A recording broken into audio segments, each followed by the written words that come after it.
escucharán y también los que verán, no en vivo, sino a través de algún video.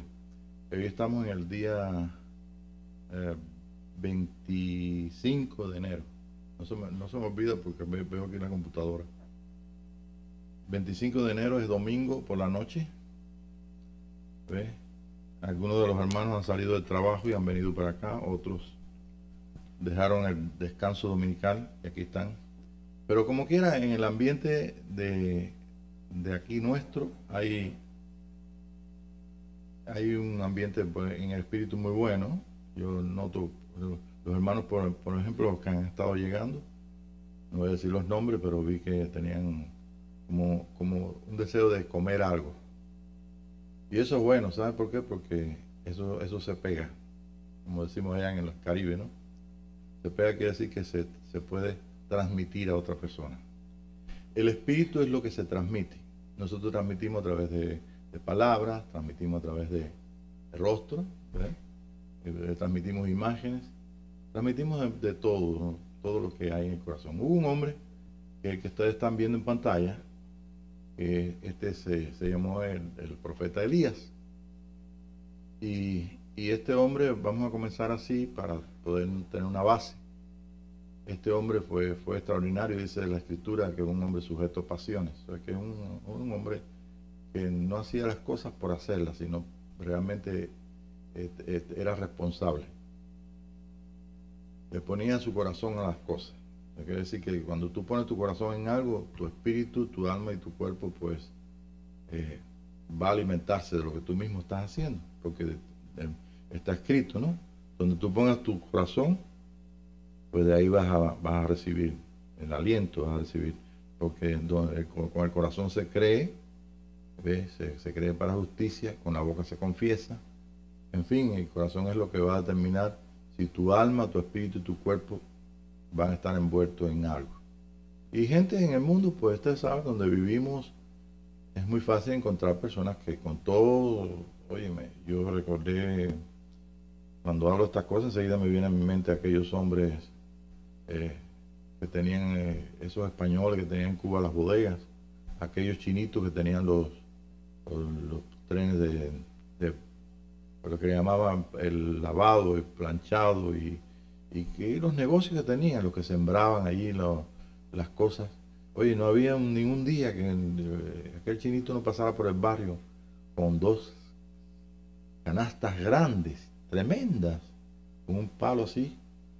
Y él iba por ahí, iba por el barrio vendiéndole a las amas de casa. Y esa gente, oye, había que trabajar, había que caminar. Pero de ahí lo hacían con todo su corazón. Hay gente que es así. Yo espero que cada uno de ustedes, cuando estén en su trabajo, pues den el 100%, ¿no? Bien, entonces igualmente en la iglesia es mi deseo en mi corazón de que yo mismo pueda dar el 100%. Eso quiere decir que pueda poner completamente mi corazón en lo que estoy haciendo. Y realmente eso es la vida. Nosotros no podemos tener un mejor aliciente para vivir que la propia vida. Y este hombre, pues, en los días que dice la escritura ahí, que él en días difíciles donde yo estuve ahí en Israel, donde estaba la fortaleza de Acab. Es un lugar donde se divisa, oye, todo ese valle de Megiddo, Megiddo, y allá se ve al final, allá, todas aquellas ciudades allí, las montañas allí. Es un gran valle. No es que tan grande como nosotros diríamos el Valle de Pecos aquí en Texas, pero realmente es una cosa bien hermosa ahí. Y bueno, Elías estuvo allí y ahí vemos el diagrama que saliendo de una cueva. Antes de llegar a la cueva, antes de llegar ahí a la cueva, quiero decirte que a la dirección que tiene a donde él fue, no dice dónde él fue, en un lugar secreto. Pero la única dirección la busqué en el mapa de Israel hoy, ahora en la noche, hace un ratito, y está el nombre de Beerseba. Beerseba queda hacia el sur, pasando el Mar Muerto a la altura de ese lugar donde ya hay desierto. Y entonces ahí va al rumbo, como otras veces he dicho, a Sinaí. Yo me lo imagino en Sinaí. Si no fue en Sinaí, bueno, el Señor sabe, pero para mí fue el lugar seco, árido, donde realmente hay una identificación tremenda, donde él sabía que ahí fue donde Moisés recibió la bendición de ver la gloria de Dios y ver las cosas grandes. Antes de llegar allí, dice la escritura, que estuve viendo ahí, que él se metió debajo de un enebro a dormir, porque él dijo: el Señor, ya llévame, yo no soy mejor que mis padres. Y como yo no soy mejor que mis padres, yo quiero morirme, porque saben, sobre él pesaba una advertencia de muerte grande, un poder tremendo que tenía esta Jezabel y Acab, que era el que gobernaba allí Israel. Y entonces pues él, eso fue lo que lo movió, porque tuvo temor de la muerte, de morir. Pero ¿por qué no tenía no temor de la muerte? Porque él dijo: ¿tendría o no tendría temor a la muerte? Es lo que me pregunto. Porque él dijo: Señor, llévame. Pero la razón por que yo digo que, o pienso, ¿no?, que era algo más que Jezabel lo matara, era que no había terminado el trabajo que tenía que hacer. El trabajo que tenía que hacer era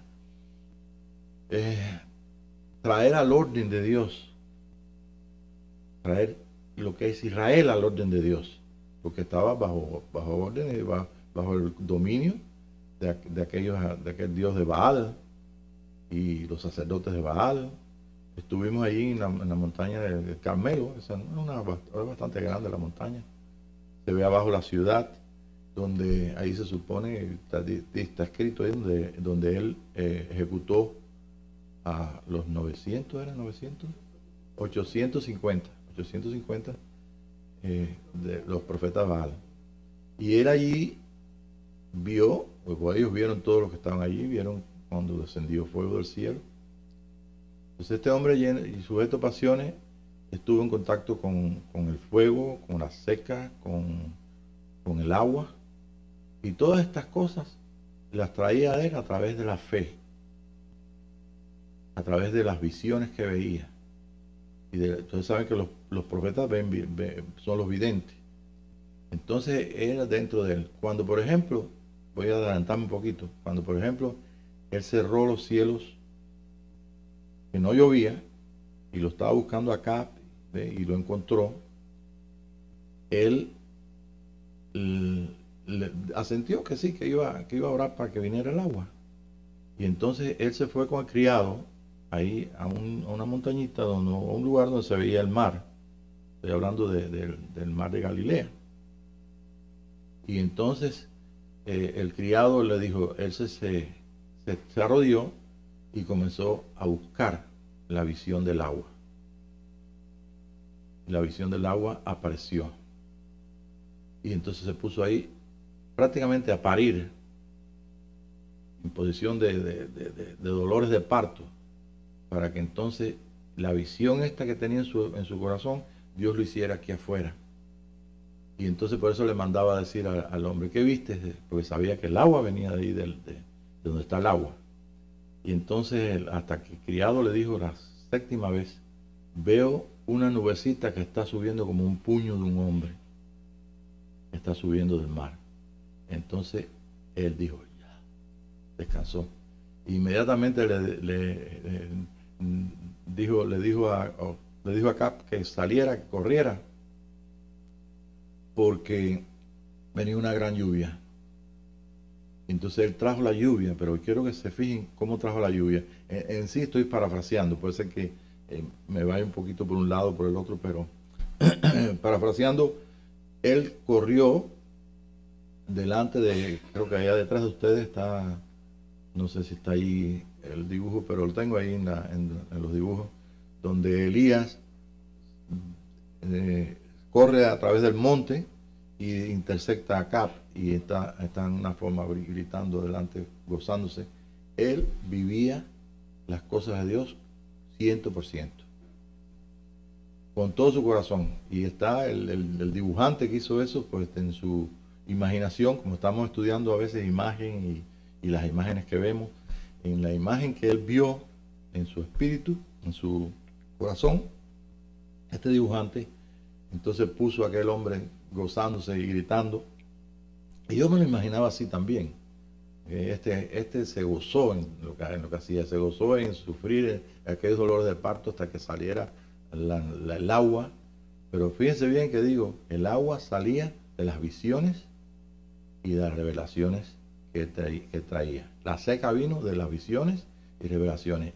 El fuego que cayó del cielo vino siguiendo la indicación de la visión que tenía en su corazón. Cuando él puso la ofrenda, se recuerda, y puso el agua y todo, él sabía lo que venía.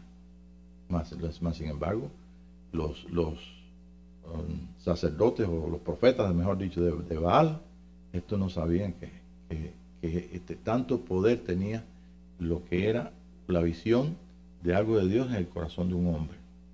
Y ahí pasó y cayó fuego. Así era la vida de este Elías. ¿Ves?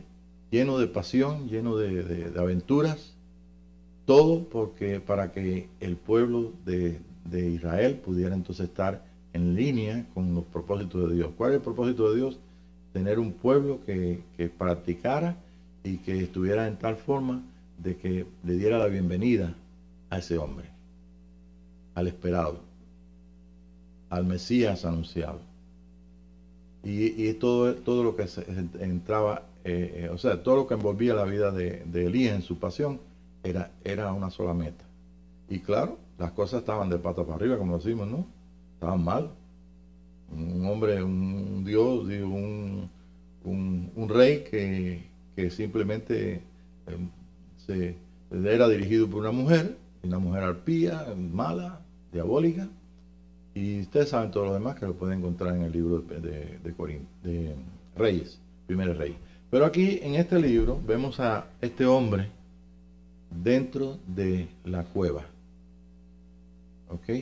Y dentro de esa cueva en Sinaí, vamos a imaginarnos ahí que está en Sinaí. Y dentro de esa cueva en Sinaí, pues él estaba experimentando algo diferente. Lo que estaba experimentando, yo voy a leer aquí en la versión que tengo aquí de los judíos mesiánicos. Pues voy a leer aquí lo que dice. Vamos a el capítulo 1 de Reyes, 19:5. Vamos un poquito antes. Vamos a ver el 3 en adelante. Ya estaba él bajo la palabra que había dado Jezabel, y esto llegó a sus oídos, y él tuvo mucho temor de que él se veía solo, estaba trabajando solo. Toda la gente no había más profeta que él. Era una soledad tremenda. Y entonces ese era el miedo que tenía, repito, el temor, el miedo que tenía, no era morirse. Ustedes lo van a ver cuando lea esto aquí, sino no poder terminar la obra. Por eso fue a buscar ayuda. ¿Dónde?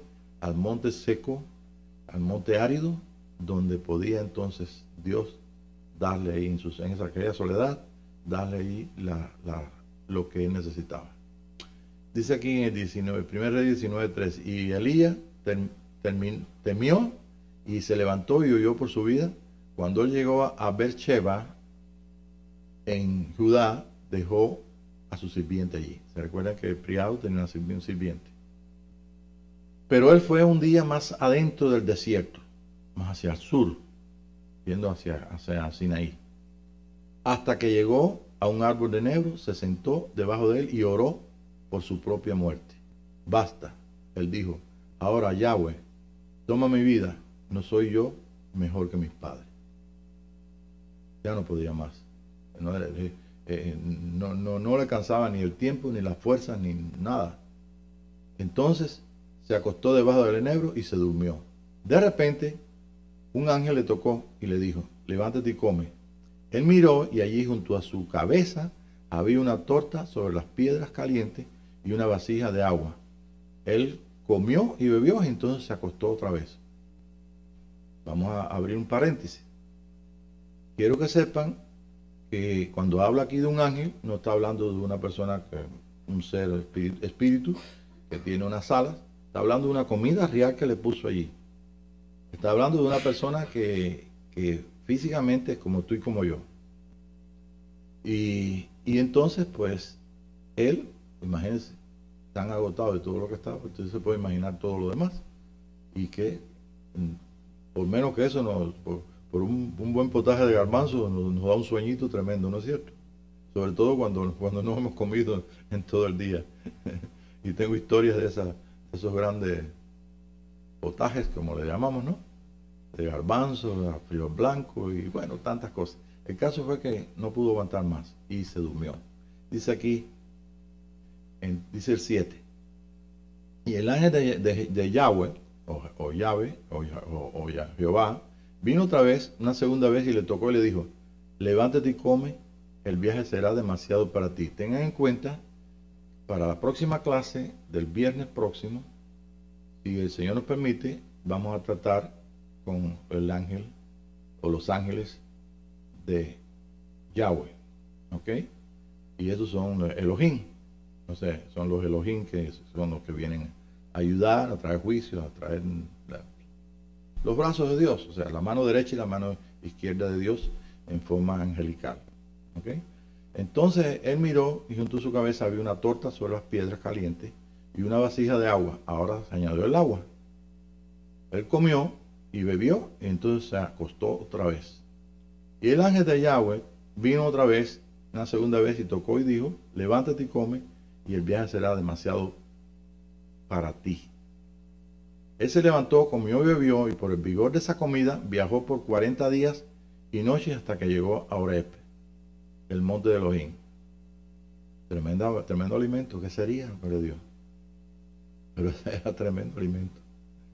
Y entró en una cueva y descansó allí, y entonces la palabra de Yahweh vino a él y le dijo, o sea, vino otra vez la visión, vino, escuchó, o vio la visión, o escuchó, y dijo, pues usted sabe, cuando usted oye, usted ve.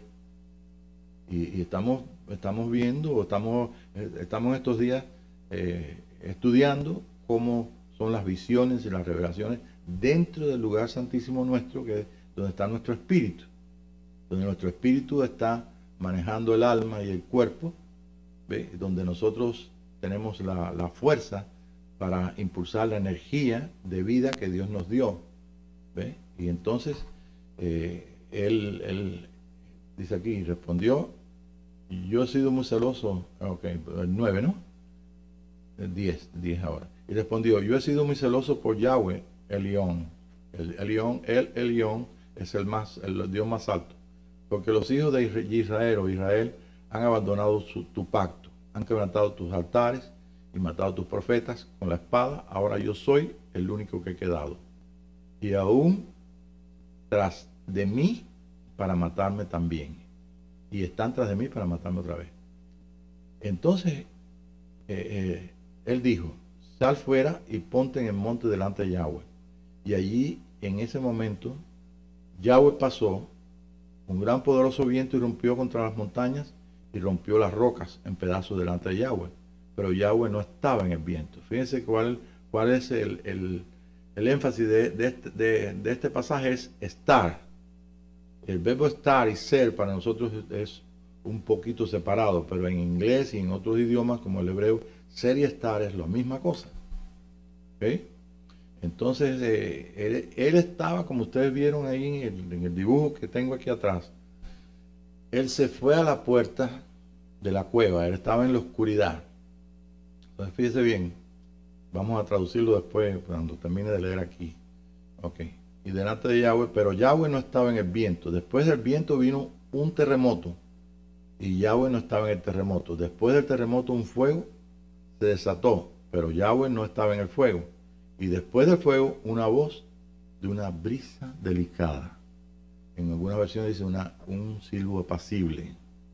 ¿Ve? Y entonces,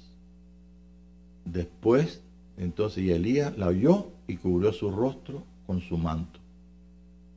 Fue afuera y se paró a la entrada de la cueva. Entonces una voz vino a él y dijo, ¿qué estás haciendo aquí, Elías? Yo quiero que ustedes se imaginen. Vamos al mundo de nuestra imaginación. donde podemos pensar, donde podemos ver las imágenes, donde nos acostamos en la noche a dormir y si nos viene alguna idea o se nos viene algo, pues la cosa se transforma no en un sueño, sino en un sueño con los ojos cerrados, abiertos, como usted lo tenga, según, pero se convierte como en un diálogo con uno mismo. ¿Ve? Y eso son figuras y todo, y a veces uno tiene que controlar eso, porque si me pongo así, imagínense en las historias, para un niño no es mucho la historia, para una persona que tenga 20, 30, 40, 50, 60, 70 años, pues imagínate, ¿por dónde me voy? Van a aparecer ahí historias y cuentos y a mi abuela nunca se acababan los cuentos, aunque los teníamos catalogados.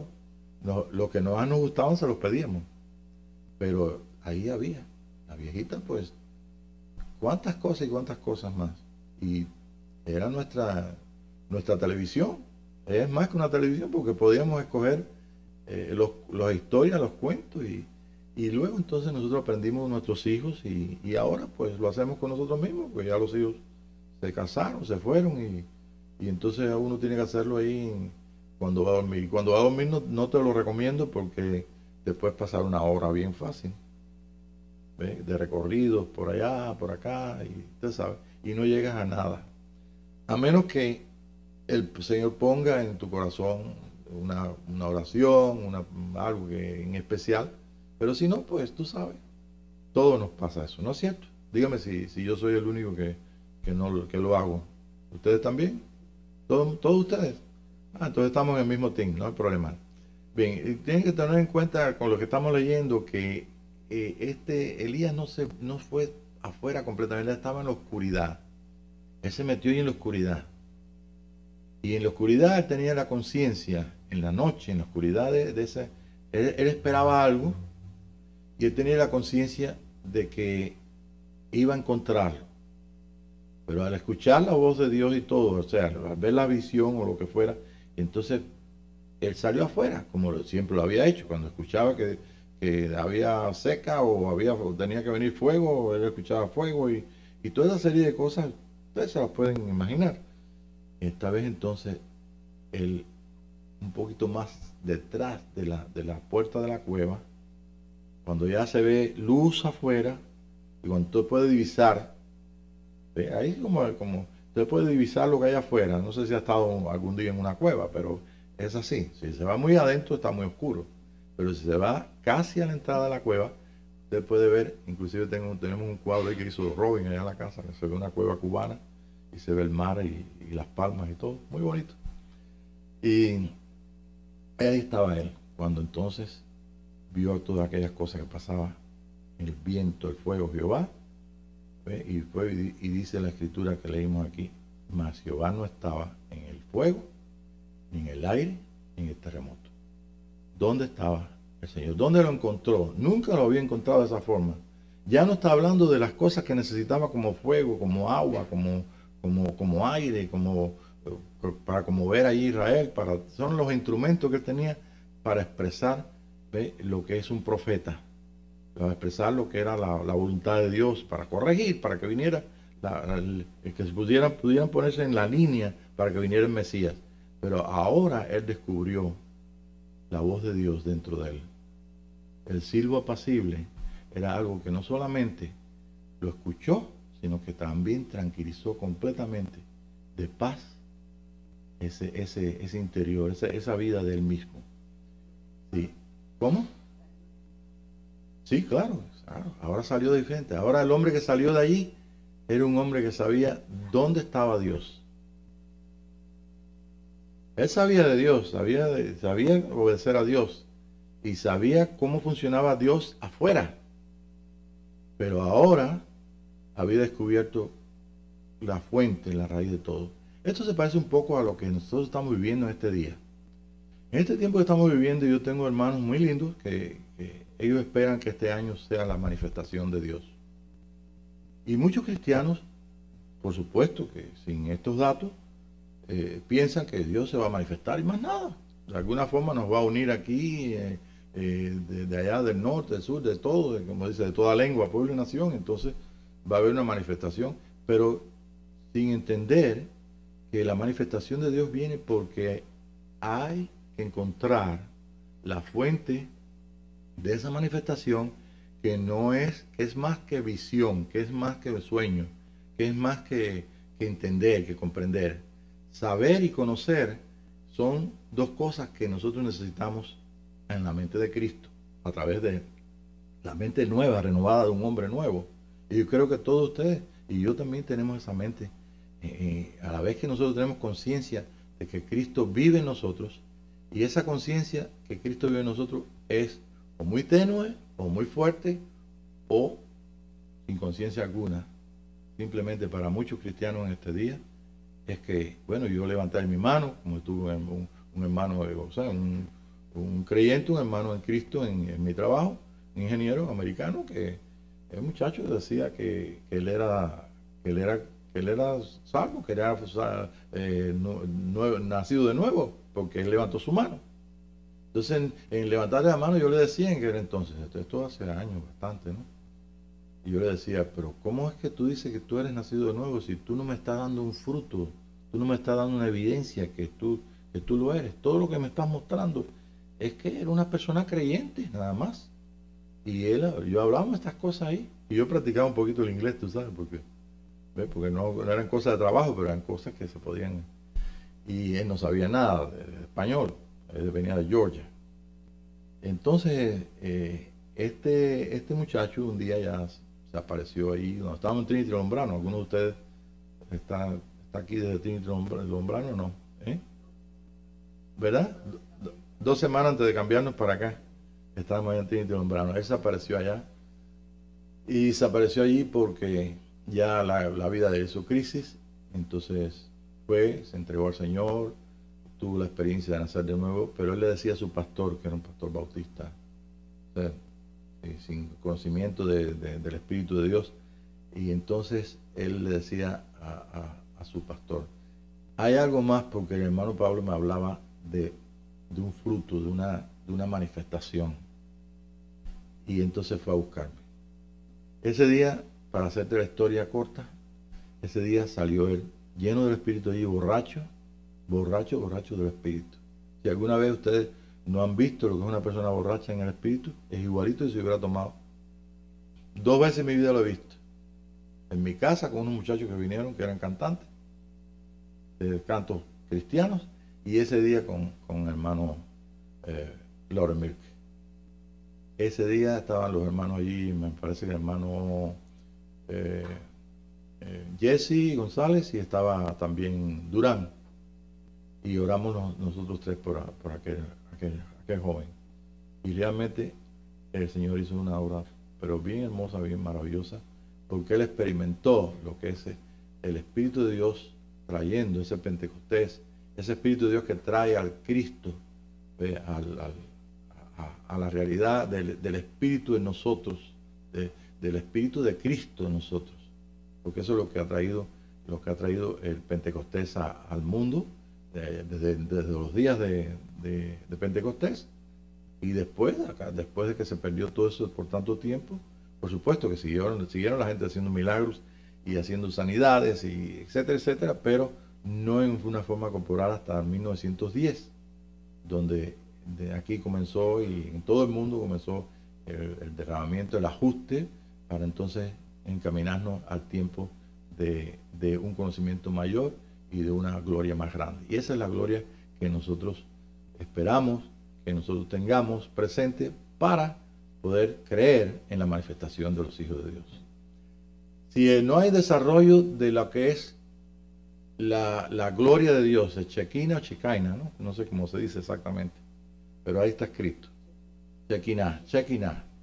Entonces, lo que había detrás del velo en el tiempo donde el sumo sacerdote entraba, no era nada más que oscuridad. Es lo que nosotros podemos entender, que podemos ver si cerramos nuestros ojos y buscamos dentro de nosotros, lo que vamos a ver, oscuridad. Las demás cosas vienen a través de la acción de los querubines, o sea, de la forma en que nos deje pasar la verdad Dios, y podamos aprender o podamos participar de las visiones y revelaciones, ¿ve?, de que están dentro de nosotros.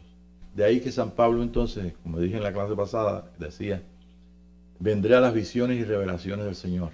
San Pablo estaba buscando algo más que eso, y señaló el camino. Y dijo, esto es algo más que eso. Eso es estar arrebatado al tercer cielo para entonces escuchar, como yo soy parte de ese hombre, cosas que no les he dado al hombre decir o hablar, sino cosas que vienen directamente de nuestro Padre Celestial.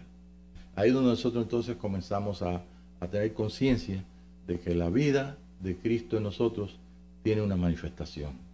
Y esa manifestación es importante que la experimentemos. De lo contrario, vamos a seguir pensando, como les dije, como tengo amigos y buenos hermanos en Cristo, que piensan que, bueno, hay que cuidarnos de no pecar y cuidarnos de ser buenos lo más posible, hasta que entonces Dios quiera manifestarse a través de nosotros.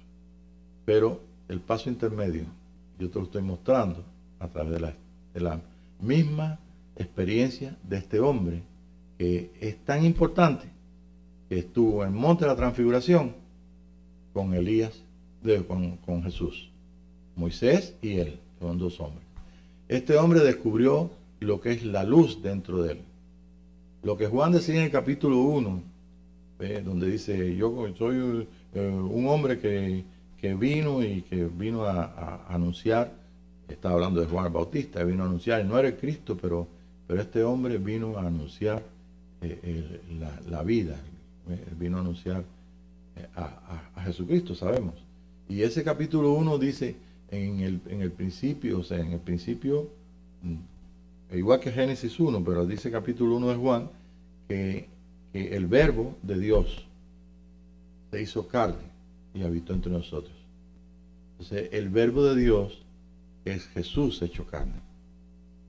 Y el verbo de Dios es lo que nos hace a nosotros semejantes a nuestro hermano. El desarrollo de la vida dentro de él viene a través de la gloria de la Shekinah, gloria de Dios que está dentro de nuestro lugar oscuro, de nuestro lugar santísimo, donde está el secreto del desarrollo y la experiencia de ese nuevo hombre en la tierra. Entonces, esto es tan grande que ponerlo en orden cuesta.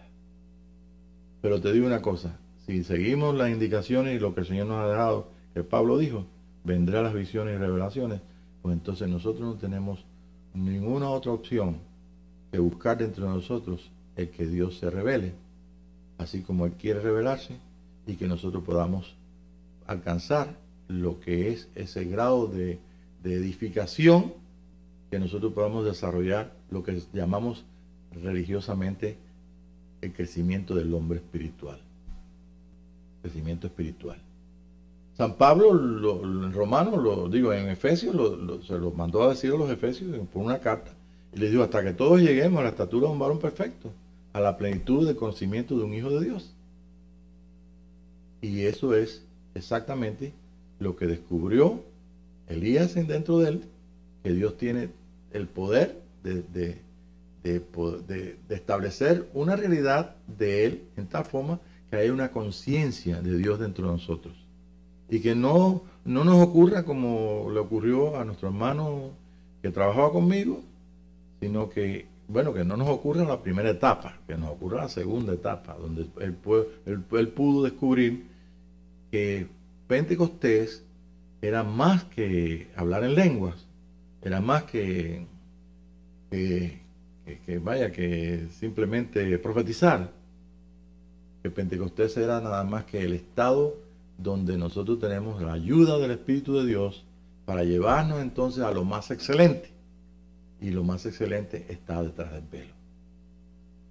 Han pasado, repito, 2 días y estamos en el tercer día. Tenemos todo el derecho, tenemos todo el permiso de Dios para trabajar y alcanzar todas las experiencias que tengamos que alcanzar. Y esto se traduce como en un hambre dentro de nosotros, que es como un deseo de que eso ya ocurra.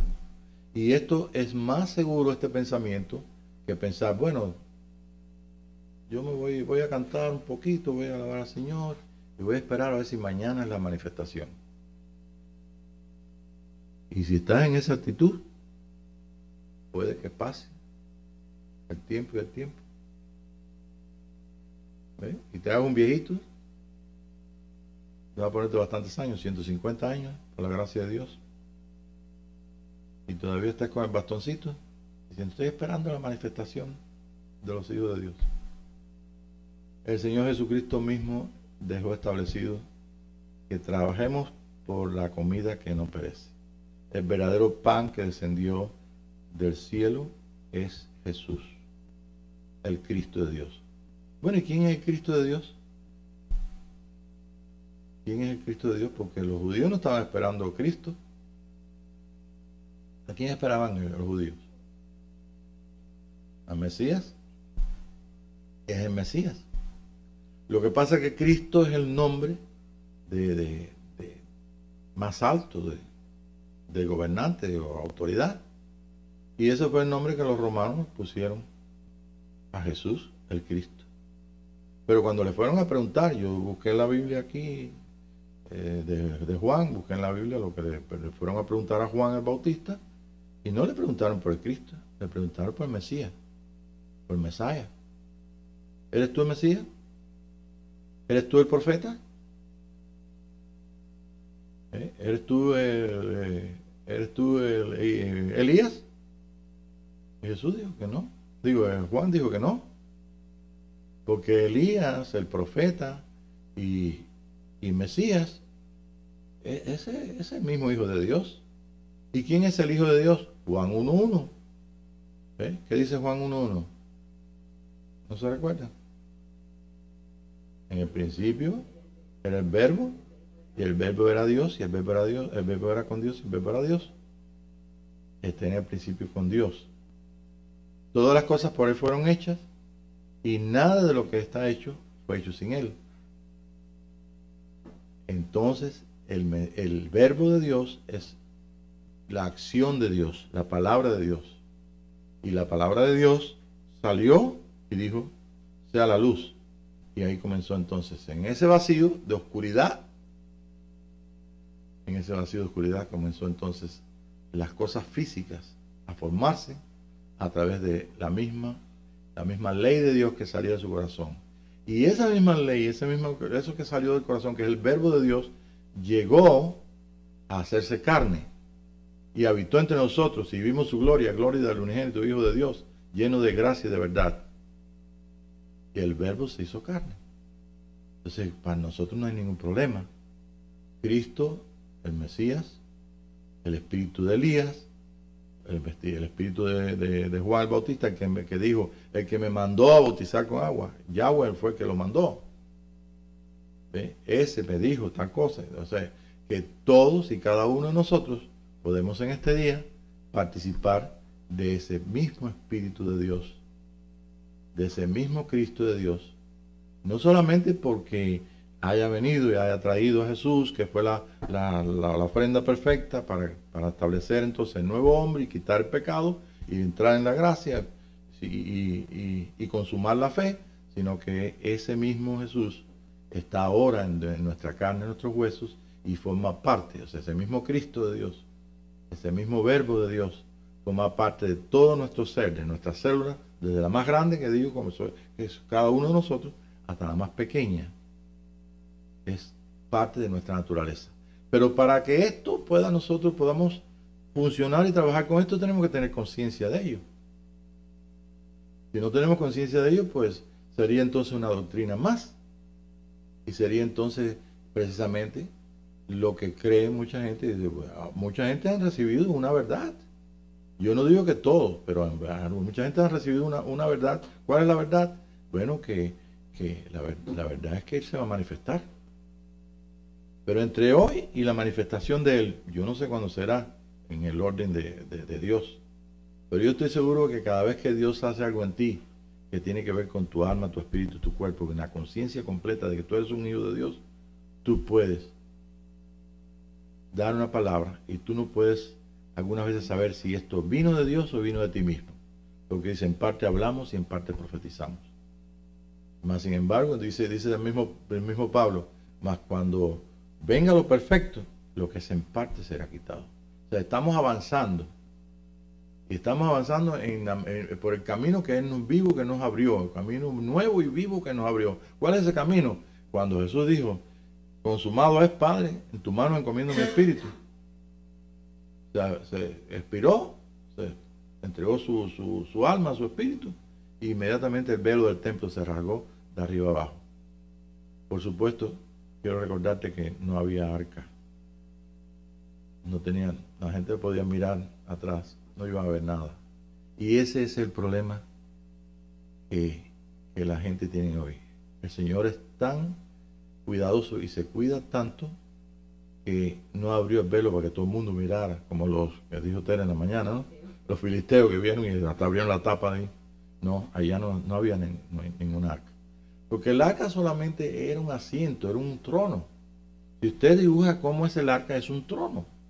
Dos querubines así, tapándose los pies, las manos así hacia arriba, y un asiento de misericordia. Y abajo el arca. ¿Qué estaba diciendo? Ahí es donde, en esa oscuridad, cuando entraba el sumo sacerdote, que era el único que podía entrar una vez por año, ahí lo que ocurría es un misterio. Pero ahí se mostraba a Dios cuando Él tenía su residencia aquí en el monte de Jerusalén. Cuando Él vivía aquí. Una vez que el Señor se fue, ¿ve? Que el arca se escondió y que hubieron todos esos 400 años y todo, y que ellos volvieron a reconstruir todo, y Herodes amplió todavía más el templo. El Señor desde entonces no vive, desde que perdieron, desde que se perdió el arca, o sea, desde que fueron allí a tomar Jerusalén, se recuerdan en la historia, 400 años antes de Cristo. Y entonces desde entonces pues el Señor no habitó en nada, ni profetas había, ni videntes, no, porque eran videntes los profetas, sino que bien surgió entonces un hombrecito, que todos sabemos su nombre, Jesús el Cristo, Jesús nuestro Mesías, Jesús el Mesías de los judíos, el Rey de los judíos, y ustedes saben toda la historia hasta que llegamos acá. Realmente ahí es donde está la gloria de Dios, y está en todos y cada uno de los que han tenido la experiencia de nacer de nuevo. Entonces, es necesario que nosotros no se quede esto como doctrina, no se quede como enseñanza. Es necesario que pongamos por práctica lo que te estoy diciendo. Y si lo pones por práctica, te va a dar tal hambre que vas a descubrir no solamente eso, sino todo lo que Dios tiene para ti.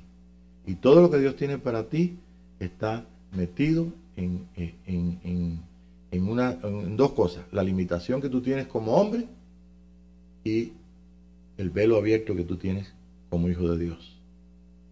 Entonces, esa limitación o conciencia que tenemos nosotros ahora, Jesús también en los días de su carne tuvo que lidiar con eso. Una vez que fue investido, fue el Espíritu de Dios, le ungió como un hombre aquí en la tierra, inmediatamente fue llevado al desierto para ser probado. E inmediatamente fue tentado ahí en las tres tentaciones básicas de nuestro espíritu, nuestra alma y nuestro cuerpo. Por eso es que también la Escritura dice que el Padre nuestro dice: Señor, que queremos nosotros que no nos metas en tentación, que nos ayude a que no ser tentados. Y también me parece que tengo por acá se le va a dar el dato. A ver por dónde tengo el dato aquí. Ok. Bueno, está por acá. Bueno, después le doy entonces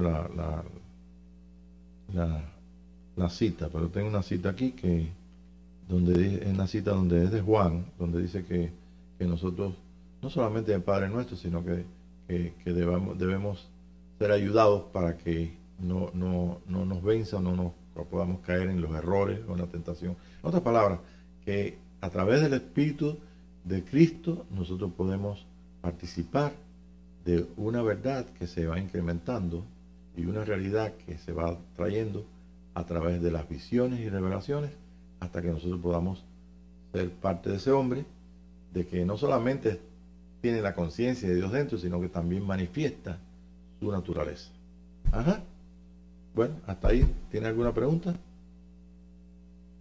Ninguna, ¿verdad? Bien, entonces vamos a... ya ustedes saben toda la historia, Primera de Reyes 19. Dice en 19:14, dice, yo he sido muy celoso por Yahweh, León, porque bueno, los hijos de Israel han abandonado tu pacto, quebrantado tu... Bueno, toda esa serie de cosas. Ustedes pueden leerlo todo, ¿ok? Y entonces puedes llegar a las conclusiones que tú quieras, pero estamos en un buen tiempo donde lo profundo de nuestra oscuridad se hace notorio porque el Señor nos llama la atención. ¿Ves? Escuchamos el viento, escuchamos el terremoto, el fuego, pero todavía le falta y nos falta poder bien participar de ese silbo apacible. Participar de la conciencia de que Dios y nosotros somos uno, pero no por doctrina. Por doctrina esto lo puede haber dicho 1000 veces, sino en la experiencia de que somos uno, en la experiencia de cada uno de nosotros. Bien, entonces vamos a buscar otro pasaje muy importante aquí. Ok. Bien, estamos hablando de Yahweh. ¿Quién es Dios? Dios se reveló a Abraham, se reveló a su persona y no se reveló completo, sino que lo llevó como siete ocasiones que están escritos en el libro de Génesis, aparece Dios a Abraham. Hasta que entonces, un día, pues, se consuma el plan que Dios tenía para él, y fue algo que fue llevado poquito a poquito para que entonces él tuviera una conciencia clara y probar también su corazón. Recordemos que lo que vimos en la clase pasada y en la otra, nosotros tenemos una voluntad propia. Abraham tenía una voluntad propia, una voluntad que nadie puede moverla, uno es el que la mueve. Y se necesitan dos voluntades para que haya una obediencia. ¿Ok? Dios hizo al hombre y lo hizo a su imagen y semejanza, y desde que el hombre fue hecho perfecto hombre, desde que salió de que fue echado del estado por comer del árbol del conocimiento del bien y del mal, el hombre sigue el plan de Dios, y el plan de Dios está revelado en su espíritu y traído desde su espíritu. Recordemos que la mamá de Jesucristo era ¿quién? María. Todo el mundo lo sabe. ¿Y María qué era? Bueno, una persona que, como tú y como yo, una persona que realmente era carne y hueso, como tú y como yo, espíritu, alma y cuerpo. Quiere decir que toda la vida natural de Jesús salió de ahí. El Espíritu de Dios todo lo que hizo fue entrar en el programa que Dios tenía dentro del hombre, y en ese programa activarlo para que viniera entonces el verbo de Dios. O sea que mucho antes decía, bueno, si tú te entregas a Jesucristo, recibes a Jesús como tu Salvador, pues nosotros siempre pensamos que hay que recibirlo de afuera. Sí, está bien, lo recibes, es una voluntad tuya, tú estás moviendo tu voluntad, pero realmente todos los hombres del mundo tienen la semilla, pero no la tienen activada. ¿Cuándo lo activan? Cuando la persona, en el misterio de Dios, y dice, bueno, realmente mueve su voluntad y acepta a Jesucristo. Y de buena primera todo cambia. ¿No es verdad? Como dijo el hermano Frank, ahí yo estaba allí, cuando yo nací de nuevo, yo estaba allí. Usted tiene conciencia de ello, ¿ok? Me decía el hermano no que en las islas tienen una capacidad los isleños. Estoy hablando de las islas del Caribe, de las Islas Canarias. Y los isleños lo que piensan lo dicen. De entrada, los isleños nunca dicen mentiras. Lo que dicen es, exageran las cosas. Pero no dicen mentiras. Me dice, oye, no seas mentiroso, me dicen los mexicanos. Digo, no soy mentiroso, lo que pasa es que te estoy exagerando. Bueno, pues dice que fue a Puerto Rico y llamó entonces. Usted sabe que él traía el mensaje de que él había había sido sacerdote y que entonces se entregó al Señor y que, bueno, toda esa serie de cosas que él hablaba de su realidad, de su vida, y entonces hace un llamado. Y dice que había un hombre en el pasillo que iba para adelante, daba 3 pasitos, decía, me entrego, y después iba para atrás, y decía en voz alta, no me entrego. Y volvía para adelante, pero él lo decía tan simpático, porque se recuerdan a Enoch, lo que ustedes conocieron a Enoch, el ex cura, ¿no? Y entonces iba para adelante, 3 pasitos para adelante, y decía, me entrego, y entonces volvía para atrás, no me entrego, iba para atrás. Y yo me reía con él porque lo decía de una forma muy enjocosa, pero es cierto, la confesión es algo. Usted no firma un papel de un negocio si no dice antes, yo quiero firmarlo, o estoy de acuerdo. O sea, el papel simplemente está apuntando y lo está haciendo haciendo algo legal, no sé, lo legal se firma, ¿no? Igualmente es cuando nosotros decimos a Cristo Jesús o decimos, Señor, entra en mi corazón, yo te acepto. No sabemos, es un estado, realmente si estamos conscientes de lo que estamos haciendo y todo, pero es una mezcla donde decidimos, pero esa decisión trae una gran transformación. Y es cierto, muchas veces pues hay personas como por ejemplo mis hijos, tú les preguntas cuándo ellos se entregaron a Cristo y ellos no te pueden decir. Y si usted vive, sus padres hubieran sido gente, vaya, por lo menos que hubieran sido sacerdotes o algo, y usted se crió en la iglesia, pues estoy seguro que tampoco. Porque la cosa vino en una forma, estoy haciendo la historia de aquellas personas que tienen un contraste fuerte en su vida, como han sido pecadoras o han sido muy desviados o nada, o incrédulos, o lo que fuera. Y entonces establecen ese momento, ya seguro de que de ese momento en adelante hay una conciencia de Dios dentro de ellos. Cuando Jesús estaba aquí en la tierra, tenía también conciencia de que era humano. Jesús se cansaba, Jesús lloraba, participaba de todas las cosas, y las poquitas cosas que están en los 4 evangelios nos hablan de un hombre tan sensible como nosotros, y un hombre que con esa conciencia y esa realidad de Dios, que llegó a decirle a los discípulos, lo que veo hacer el Padre y lo que oigo del Padre, eso hago.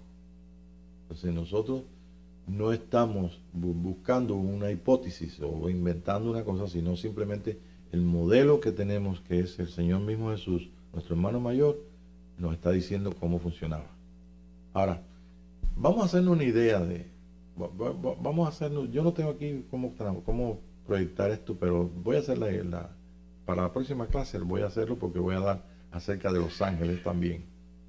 Entonces vamos a ver si el Señor nos permite y podemos alcanzar esto en la próxima clase. ¿Okay? Entonces, vamos a poner ahí arriba Dios Yahweh. Vamos a hacer un esquema de eso. Y vamos a poner entre Dios Yahweh y nosotros el verbo de Dios que dijo, hágase la luz. Y se hizo la luz. ¿Ok? Y comenzaron a funcionar todas las leyes que gobiernan todo el universo visible. La tercera dimensión, por supuesto. Todo lo que está físico está sostenido por espíritu. Por tanto, nosotros tenemos dos partes que son espíritu, que son el alma y el cuerpo, y una parte que es física. Y aún esa parte física, sabe que, bueno, como somos nosotros, esa parte tiene agua, etcétera, etcétera, y componentes químicos y todas esas cosas, pero nosotros participamos de una realidad que no participan los animales. Si ponemos entonces entre el hombre, vamos a hacer un dibujo donde aparece el hombre, aparece aquí Yahweh, y después entonces en el mundo físico en adelante, ponemos entonces entre Yahweh y nosotros, ponemos entonces el sistema angelical. Y el sistema angelical no es de un ángel, sino son rangos diferentes, porque tienen diferentes cosas, diferentes agendas, se llama el lenguaje moderno, ¿no? La agenda de unos y la agenda de otros. Por ejemplo, encontramos la agenda de los vigilantes en el libro de Daniel. Daniel capítulo 2, capítulo 4, ahí se ven los vigilantes. ¿Qué son estos vigilantes? Bueno, pues son los que tienen que ver con el orden de Dios, como estaba diciendo, pero en cuanto a cuidar los designios de Dios que tienen que ver con la persona en particular. En este caso era Nabucodonosor, estaba dormido y soñó que un vigilante venía del cielo y que de lo que soñó, vino Daniel y Daniel le explicó lo que era. Y todo el problema era que él tenía que darle la gloria a Dios. Pues Dios era el que lo había hecho, le había dado nombre, le había dado poder, le había dado todo. ¿Cómo se lo dio? Se lo dio a través de los mismos ángeles. Se lo dio, dice que Dios se lo dio. Y cómo funciona con todos los ángeles, desde los ángeles físicos hasta todos los que no se ven, pues entonces se lo dio. Y cuando entonces no quiso darle la gloria a Dios, vino entonces una sentencia. La sentencia la dio los vigilantes. Y los vigilantes le dijeron, bueno, pues, ¿sabes qué? Entonces, lo que te va a ocurrir es esto, esto y esto. Y se lo dijeron en sueño. Viene Daniel entonces se lo explica a él. Y entonces, un día dice que estaba afuera. Y vio todo lo que él había hecho. Y dijo, todo esto lo hice yo. Soy el grande Nabucodonosor. Y en eso vino entonces el dicho de los ángeles, de la justicia de Dios dice, la sentencia vino de lo alto por los vigilantes y los santos, o sea, el santo en este caso Daniel, fue el que le dio la palabra y le explicó lo que era. Entonces, ahí podemos darnos cuenta cómo el Señor tiene un juicio para la tierra y un juicio para todas las cosas y cómo nosotros intervenimos también como mensajeros, ¿ve? En este misterio de Dios y los ángeles para nosotros. Y después entonces, pero fíjense qué cosa más interesante. No es que de buena a primera, ¿ve? Dios lo eliminó, ¿no? Es que lo puso 7 años como un animal. Para que esto ocurra en una persona, que se le crezca el pelo, que se vuelva un animal, que las uñas, y que, ¿ve? Para que esto ocurra, tiene que haber un cambio en su ADN. Tiene que haber un cambio químico. Y tiene que haber como un retroceso ahí de, yo no sé qué, algún fenómeno ahí que tiene que ver con lo que es la composición química de esa persona, el orden que tiene. Y esa persona se hizo un animal. Usted lee ahí, una persona que comía hierba y todo. Y cuando se cumplió entonces el dicho, entonces dice que él pasó lo que pasó y parece que tenía conciencia. ¿Sí? Y entonces dice que miró al cielo. No era un cochinito, porque el cochinito mira para abajo nada más, pero ese animalito podía mirar para arriba. Era una vaca o no sé qué, ¿no? Un animal con pelo. ¿Quién sabe qué animal era? Cuadrúpedo. O sea, que recuerden que los cuadrúpedos y los humanos fueron hechos en el 6º día. ¿Se recuerdan? Entonces, científicamente hay algo ahí que ocurrió, pero al revés. La cosa está que este hombre entonces dice que se arrepintió y volvió entonces el proceso del cambio de toda su vida hasta que fue un hombre perfecto, en el nivel donde él funcionó, donde sus padres le dieron la forma física. Okay. Eso es en cuanto a los vigilantes. Quiere decir que si nosotros somos hijos de Dios y nosotros somos ayudados por Dios, en estos momentos Dios tiene toda la protección y todos los planes que tiene para todo su pueblo a través no solamente de vigilantes que pueden intervenir ahí con los gobernantes, con gente que no, sino también con los que nosotros descubrimos que están en las promesas de Dios, del cuidado, ayuda, inclusive en aquellas cosas que son transmitidas a nosotros a través de las manos angelicales o de las palabras reveladas a nosotros mientras dormimos, mientras soñamos o mientras vivimos o mientras andamos. Y quién nos habla de la protección también física y de la revelación de cómo esos ángeles físicos, porque hay unos ángeles que son iguales que nosotros, igualitos exactamente como nosotros, ¿Y saben de dónde viene todo ese conocimiento? No, no, yo no tengo ese conocimiento. Lo leo o lo investigo en los rabinos que tienen los 39 libros y tienen la Cábala y tienen las cosas que realmente nosotros cargamos en nuestra Biblia y que no entendemos porque no era el tiempo y el Señor no lo había permitido que lo enseñaran ni la iglesia tradicional, ni la iglesia de Lutero, ni la iglesia evangélica, sino solamente en los días que tienen que abrirse todas las cosas y todos los secretos que estamos viviendo en ese día. Es tiempo de encontrar esa realidad en nosotros y de participar sin miedo alguno y temor, porque todo esto está envuelto en el amor de Dios. No va a haber temor, porque va a ser es una aventura con el Espíritu. Es una aventura donde hay visiones, revelaciones, donde tú ves el cuidado, no solamente afuera angelical, sino también en lo que es nuestra conciencia, ¿sí? Y hay quien puede decir, bueno, pues yo soñé anoche que me estaban llamando y me dijeron tal cosa, o tal vez soñó una cosa, o tal vez estés tú y oigas bien clarito lo que el Espíritu de Dios te dice, o oigas bien clarito lo que es la influencia, o veas bien claro cómo te protegió, cómo podría haber un accidente tremendo y cómo tú... Y a mí me ha pasado. Y Tere me ha dicho, oye, te manejaste muy bien. Dice, no, yo no tengo conciencia de que manejé mejor que nadie. Porque simplemente era como están viendo lo que... Me cambié esta senda, me metí acá, me cambié para la otra, pum, y salí y rebasé. Y eso que yo no estaba viendo el retrovisor de los que venían detrás de mí, haciendo unas tonterías. Y digo, wow. Y yo mismo dije, wow, no, yo no tengo conciencia de que esto lo hice conscientemente. Simplemente fue como si alguien estuviera manejando conmigo ahí, que yo nada más que estaba viendo lo que estaba pasando. Ni mis manos tenían conciencia de cómo estaban siendo movidas. Y le di la gloria al Señor, porque realmente esa es una de las cosas más tremendas y más maravillosas, experimentarlo en nosotros mismos. Y bueno, pues, tampoco hay preguntas ahora.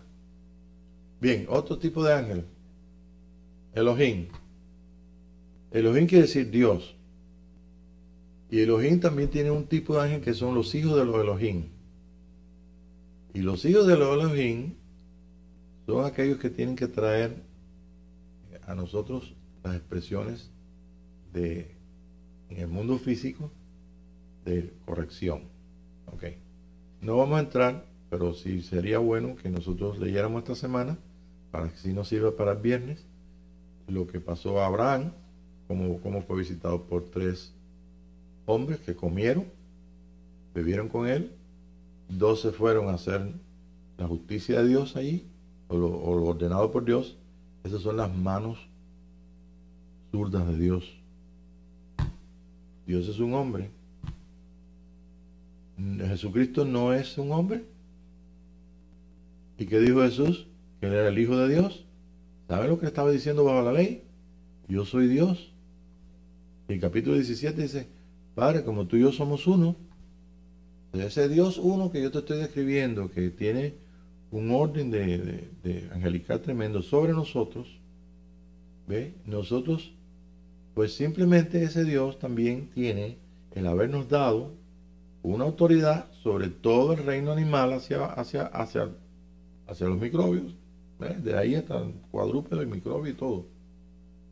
Y dibujamos todo eso como estaba diciendo y podemos ver Yahweh, podemos ver el sistema angelical, los Elohim, podemos ver los vigilantes y podemos ver las manos zurdas de Dios y los Elohim, que son los que traen lo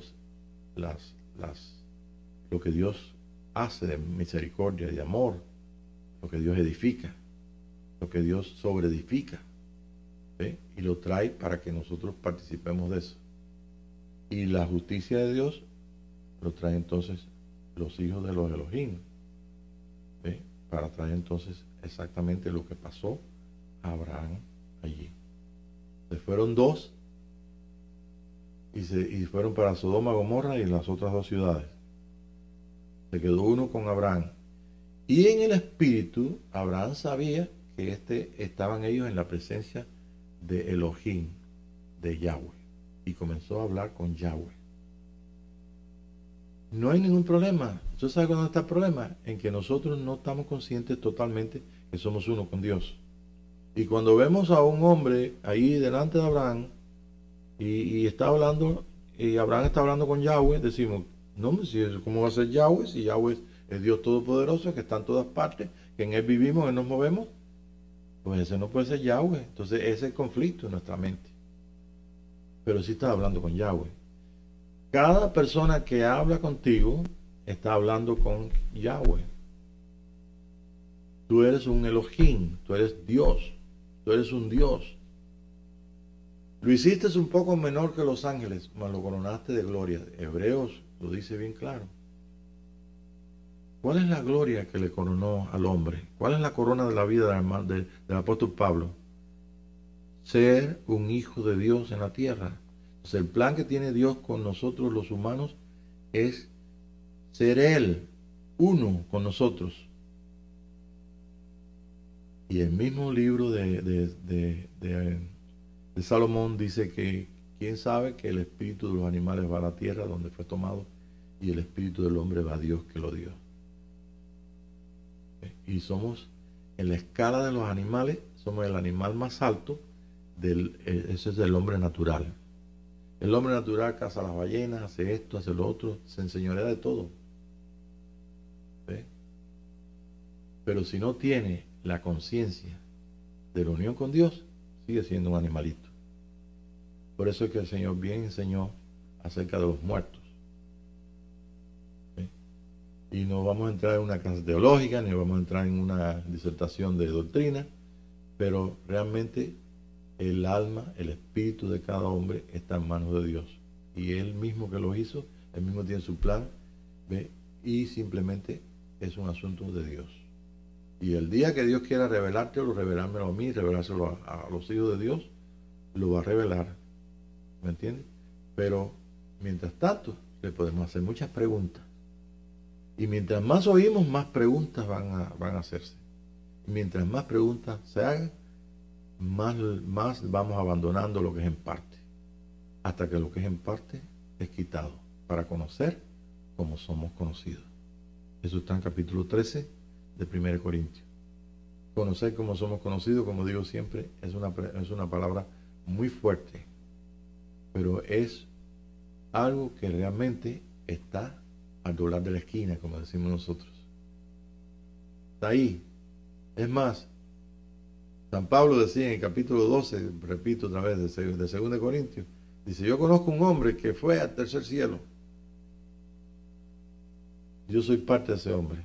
Cuando usted lee eso, tú dices, bueno, ¿qué comparte ese hombre? Sí, porque es un hombre de muchos miembros. Y ese hombre de muchos miembros tiene que escuchar palabras que el hombre no puede decir.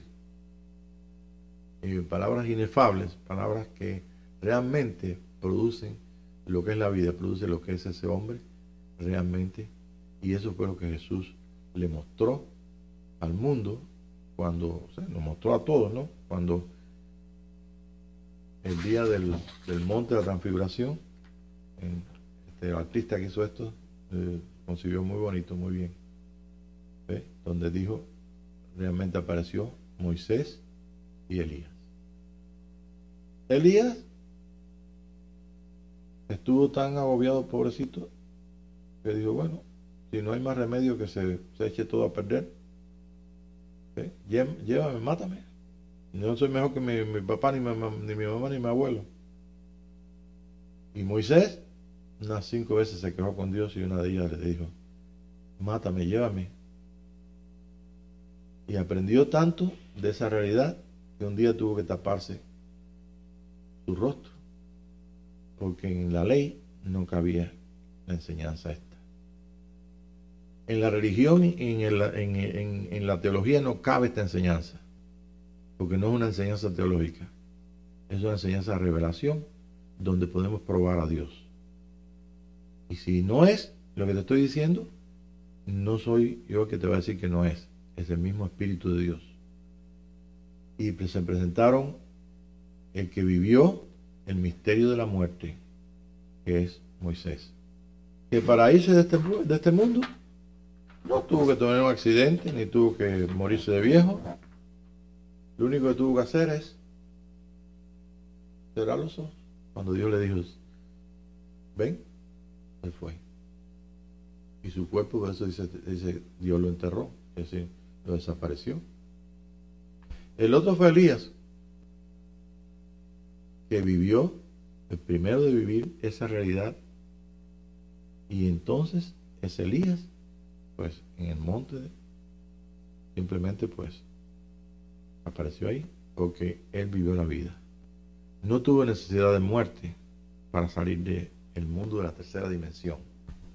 El carro de fuego, el carro de Dios, se lo llevó.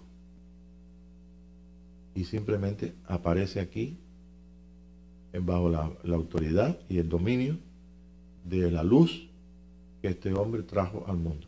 Capítulo 1 del libro de Juan. Y la luz viene en cada hombre que sale o que nace en la tierra. Juan 1:1. Voy a buscar aquí en Juan. Voy a buscar para que veas. Juan, ya estamos terminando, ya nos quedan 5 minutos. Juan, aquí está, Juan. Capítulo 1. En el principio era la palabra, y la palabra era con Yahweh, y la palabra era Yahweh. Él era en el principio con Yahweh. Todas las cosas por medio de él fueron hechas, y sin él nada de lo que ha sido hecho hubiera sido hecho. En él estaba la vida, y la vida era la luz de la humanidad. La luz resplandece en la oscuridad, y la oscuridad no prevaleció. Un hombre enviado de Yahweh, cuyo nombre era Johanán, o Juan. Él vino a ser testigo, a dar testimonio referente a la luz, a fin de que por medio de él todos pudieran poner su confianza en Yahweh y estar llenos de fe para él. Él mismo no era la luz, no, él vino a dar testimonio de fe para él, para el Señor. Y 9 dice, esta era la luz verdadera que da luz a todos los que entran en este mundo. Por eso decimos en el español moderno, ¿no? Antes decíamos, la mujer parió y parió un hijo. Pero dio a luz. Dio a luz. Lo que está dentro, lo que vino para que ese hombre se expresara, ya sea un niñito, hembra, varón, o lo que fuera, un hijo del hombre, pues simplemente es luz, es vida. Ese es el río de vida que nosotros cantamos. No empezamos hoy cantando eso, hay un río de vida. Bueno, pues esa vida tiene que terminarse. El hombre natural tiene a medias, está a medias. No es lo perfecto de Dios. Es el hombre en alma viviente. ¿Ve? Tiene que venir el hombre en espíritu vivificante. Y ese hombre espíritu vivificante está en esa luz está en todos los hombres. El programa está en todos los hombres. Solamente necesitamos escuchar, necesitamos que el Espíritu de Dios actúe, o sea, active su programa. Necesitamos verlo y participar hasta que podamos entonces dar una expresión, o que el Señor dé una expresión de nosotros. Si llegamos a ese punto, ya dejamos de ser dos para ser uno. Entonces podemos entender más y tener más conciencia de lo que es la realidad de Dios en nuestra vida. Ahorita manejamos todo muy en dualidad. ¿Sí? Todavía necesitamos una voluntad propia para hacer la voluntad de Dios. Jesús lo tuvo que hacer. Jesús dijo, lo que veo al Padre, eso hago. Lo que oigo del Padre, eso digo. Y también está escrito, dice, los que quieran hacer la voluntad de Dios, conocerán que mis palabras son verdaderas. Nosotros no estamos funcionando en que si la doctrina esta es verdad, o si esto es de esta forma, si otra otra. Simplemente estamos buscando que en la relación con Dios, en el incremento de esa relación, haya un aumento de las visiones y revelaciones y de la enseñanza de Él y de la vida de Él completa. ¿Ve? Y eso entra en el plano de experiencia. Ya si la experiencia de uno es de una forma y la experiencia de otro, yo no sé cómo el Señor trata a cada uno, pero a mí me trata y a otros nos trata de otra forma. Lo que hacemos todos es perseguir un mismo camino y una sola meta: llegar a la estatura de un varón perfecto, a la plenitud del conocimiento de un hijo de Dios, para participar entonces de una manifestación en la cual nosotros tenemos una participación, una vez que podamos tener conciencia de ser uno. Dios es uno, lo podemos hacer en esquema, en dibujo. Podemos imaginarnos cómo funcionan los ángeles. Yo he visto funcionar ángeles. Hemos estado en la experiencia de ángeles, pero no es lo mismo a cara descubierta. Como un espejo ver la gloria de Dios y sobre todo no tener ningún temor de mostrarla. Cuando el Señor diga, realmente me quiero mostrar, tiene que haber un pueblo sobre la tierra que realmente crea y se deje trabajar por el Espíritu de Dios. Y ojalá que seamos un parte, aunque sea poca o mucha, no sé, de ese gran pueblo. No estoy dándote a ti una enseñanza para que seas muy importante, para que seas un religioso muy importante, ni que seas más grande que el Papa, ni más grande que cualquier, tú sabes, cualquier reverendo, cualquier no, ni cualquiera que tenga autoridad. Por no llamar nombres, tú me entiendes, que pueden ofender a otras personas. Estoy diciéndote algo que solamente está para aquellos que realmente en su corazón deciden por el Señor. Y decidir por el Señor no cuesta nada más que una palabra que nosotros repitamos a Dios, o una actitud de nuestro corazón, la cual realmente nos constriña con su amor. Capítulo 17 de Juan, bien claro dice el Señor: Padre, como tú y yo somos uno, yo establezco también que ellos sean uno, tú en mí y yo en ellos, para que sean perfectos en unidad, para que el mundo crea y el mundo conozca que tú eres el Señor. Y para ello dio entonces para nosotros algo que realmente es el pegamento más fuerte, el pegamento vivo, que nos une a toda su creación y nos da la autoridad de lo diseñado por Él mismo, y ese es el amor. Estoy seguro que ningún hombre que realmente sea un hijo de Dios está exento de ese amor, porque eso es lo que nos hace a nosotros mirar a los animalitos en armonía, mirar a los ángeles en armonía y participar del trono de Dios, que es el trono del Señor Jesucristo. ¿Está bien? Bueno, Padre, te damos gracias, te bendecimos y te damos gracias, Señor, por la conciencia de ser hijos tuyos. Ayuda, Señor, la parte de nuestro entendimiento, de nuestro corazón, la parte de nuestra incredulidad, y añade tú, Señor, aquello que nosotros necesitamos para consuelo de nuestras propias vidas. Padre, esperamos en tu río, en la visitación tuya a todo tu pueblo, en sueños, en visiones, en revelaciones, a través de palabras tan sencillas, y a través de palabras, Señor, que puedan salir desde la boca de un niño hasta la boca de cualquier anciano. Señor, gracias, porque en este día nuestra esperanza está en ti, Señor. Está puesta donde está nuestro corazón, que es en ti, Señor. Y te damos gracias por ello. En Cristo Jesús. Amén, Señor.